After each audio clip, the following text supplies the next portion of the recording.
At eto ang pinakamalupit sa lahat. Sorry, Shell. Apo. Nung bumubuo na ng singer, ang malupit gustong tanggalin si Rochelle. Bakit pare? Ngayon ko lang nalaman yan.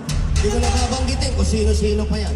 Basta gusto nilang alisin kasi hindi ganun nakakakanta. Hindi ko sinasabing hindi marunong kumanta. Sabi ko, hindi ganun nakakakanta.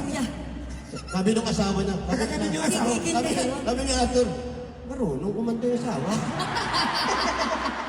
No, meron na kami anak, 6 years old. Eto na, assistant. Habang ginagawa namin yung blah, blah, blah, blah, blah, blah. Huwag niyong tanggalin. Isama niyo. Paanong gagawin niya? Yung mga tola, sa kanya markado yun. Ibig sabihin, pag nilagyan mo ng singer at nawala yung, washing, pag nawala yun, hindi singer ng sex bomb yun. Kaya napilitan siyang Kaya inilagay na siya kasi talagang kailangan naman. Pero ngayon nakita niya naman kumanta. Huwag kayo sinungaling. Iba na kayo. At